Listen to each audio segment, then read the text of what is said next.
Start with Sam Caniglio. Coach, before we move on to Tulsa, I do have one question that I forgot to ask you after Virginia Tech. Did you watch the penalty shootout?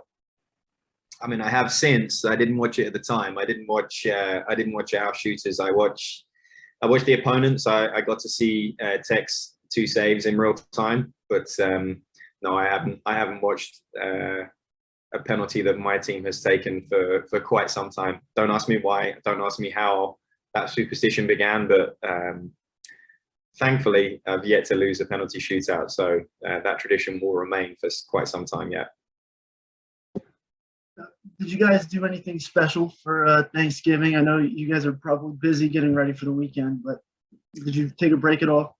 Yeah, a little different to I guess normal tradition. We had training in the morning, and we had a lot of work to do on Tulsa and in terms of our process and preparation for them. But we were able to kind of provide a true Thanksgiving dinner last night. Did a little team quiz and had a bit of fun with the guys before that.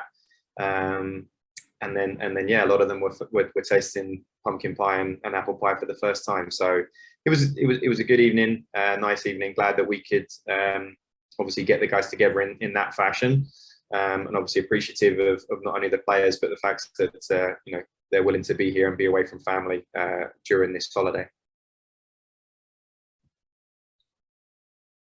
Nick Farrell. Dan, you've got guys who aren't eating pumpkin pie because they don't celebrate Thanksgiving, or because you don't let them eat sweets? No, they got to try it last night. I did break my own rules, I guess, and allowed there to be a dessert team meal. So they got to enjoy every aspect of the traditional Thanksgiving dinner yesterday. But no, it'll be strictly waters and whatever the main course is for dinner tonight. No desserts, no sweets. Fair enough. When I watch the tape on Tulsa, it looks like these guys are extremely hard to break down. Tell me a little bit about what you're seeing from them, and do they play a style that makes them extremely hard to score against? Well, we'll see. I think their defensive record in terms of goals conceded is somewhat similar to ours. So perhaps we'll have that in common. But I think it's what they do with the ball and their identity in possession that, similar to us, kind of attributes to the lack of chances they concede, because generally speaking, they are the team with the ball. So that aspect of how the two teams match up will be very, very interesting. They're a possession team that likes to build. We're a possession team that likes to build. We play very, very different formations from one another, which I think is also going to be an interesting tactical aspect of this game, to see, if you like, who comes out on top in that regard. The bottom line is we're in the Sweet 16, and there are no easy games at this point. They're all very, very good teams and all very deserving of where they are. And Tulsa's no different. I've been impressed with what I've seen of them, and the players understand that we'll have to be on. We'll have to be very, very good tomorrow to get the job done. So when you play a team like this, where possession is so valuable, you know, I guess when I look back at Marshall's run last year, they had some moments where they would take advantage of turnovers in their opponent's defensive area, right? You guys had one of those against Virginia Tech that led to the goal. Is that the most dangerous mistake a team can make in a game like this? I mean, potentially. I think you know, your equation of possession and territory, most importantly, is where that possession is located. It's one thing to have it 30 yards from your own goal. It's a very different thing to have it 30 yards from there. And I think inevitably there's going to be moments where you try and fail to attack, to cross, to find that final pass. And in those brief moments where the other team is in possession, if you can win it back very, very quickly, then you obviously have a shorter distance to go to goal. So those fractions, those 2-3 second moments can be enough when the other team is slightly disorganized, when they're trying to shift from being defensively compact to perhaps a bit more open and a bit more of an attacking shape.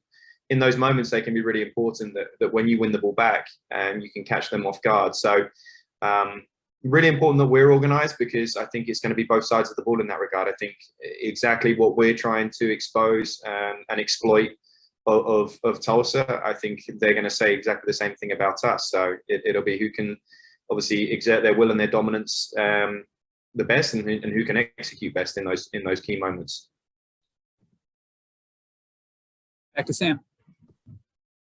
Alex Meinhardt is the leading scorer and had a 4-goal game about a month ago, but that was one of his last games for a month, but they were still winning. What does he bring to the squad, and how are they still able to win without him? Yeah, well, to be fair, I think similar to us, I think that they'll feel like they have a lot of depth, and from what we've seen of their attacking options, that's absolutely true. Again, this is a very, very good team. If I can say anything about Alex, it's everyone's warned me about him. So from what I've seen from them myself, and then what from others have been willing to share, clearly he's a very, very well-rounded striker that we'll have to keep a close eye on. So it looks like he's just coming back into the team and coming off an injury maybe 4 or 5 games ago, just at the right time for them. Unfortunately, not so much for us. But beyond Alex, there are plenty of other threats that they have, and plenty of depth that they seem to have in those forward positions, particularly where they seem very, very comfortable making rotation of players and changing things. So again, at the end of the day, we have a lot of trust in our defenders and their ability to shut opponents down. And we've played against good players in attacking positions before. And again, we'll have to have another good day in order to do that tomorrow night. Sam. Coach, I never got a scholarship, and I've never been hired as a coach to work in the NCAA tournament. But what's different about playing in the NCAA tournament? Where does the mentality need to change? How do you stay alive? Again, we'll need a little bit of luck. We'll need the ball to fall kindly for us at times tomorrow. That's just the honest truth of things. You can still feel like you're the better team, or that you have the better game plan, and things can still go against you. That's the nature of our sport. But I think what's really important, and what we reminded the players of today, is there should be an excitement and this anticipation for an incredible opportunity to make the Elite Eight, and to really feel like we make history as a program. We obviously talked last week about feeling like this was just the beginning and the first of a 5-game run for us. But at the same time, I think we should take stock in what we've achieved and recognize what an amazing opportunity we have to go out tomorrow, to be on the front foot, to give everything we absolutely have for us, for WVU, before we give any credit or too much respect for how good a team we're playing against in Tulsa. I just want to make sure that the players do themselves justice. If we don't get over the line tomorrow, let's make sure that it's an incredibly hard-fought game, that Tulsa earn everything they get, and that we do ourselves justice. And that's really been the case all season. And it's just finding that balance between recognizing the occasion, embracing the pressure that comes with it, embracing the opportunity that comes with it. And as I said to the players outside of the seniors, I can't promise that we'll be in a Sweet 16 game another time during their careers. I just can't. So don't waste the opportunity, and don't take it for granted, and make sure we give everything we have tomorrow night. Go ahead, Nick. Dan, throughout the year, your media team has put out those videos where they kind of give us a glimpse into your pregame team speech. So along those lines, how much of your job is keeping those guys up in these moments, right? Keeping them inspired and keeping them locked on to what the goal is? Yeah, I mean, for the most part, at times when it gets closer to kickoff, we're glorified cheerleaders. The tactical element of what we need to achieve, in my opinion, should have been done today and yesterday. I think if you're worrying about the details of how you're going to beat the team, when it comes to the specific tactical elements of the game, I think that's too late if you're doing that just before kickoff or on the day of the game. Maybe 1 or 2 conversations here and there.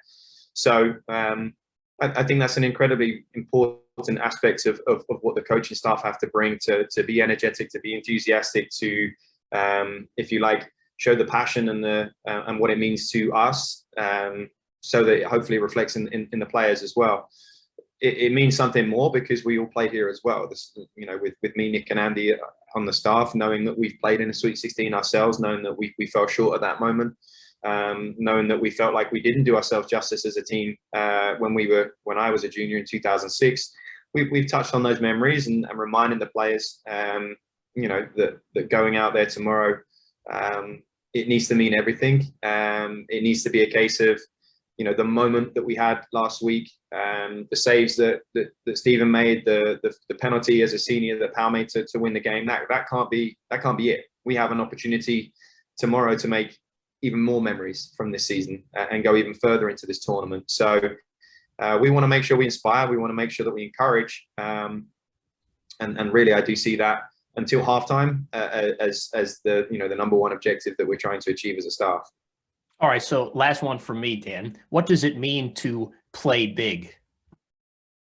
It means to be brave. It means to play with a ton of courage. It means to not shrink in the moment or play conservatively at all, and to go toe to toe with everyone we play. I think I don't mind saying from what I've seen of Tulsa, I think the teams that have tried to match up with them and really give as good as they've got have fared better, quite honestly, than those that have come in with a more negative mindset or a more passive, conservative approach to the game, which suits us because that's been our identity from day one. When you think of the likes of the Pittsburgh game, Penn State, Marshall away, the intent was to go there and win. The intent was to go into those games as a team that wasn't ranked as high as the opponent, as a team that perhaps hasn't had the tradition in the last few years as strong as the opponent.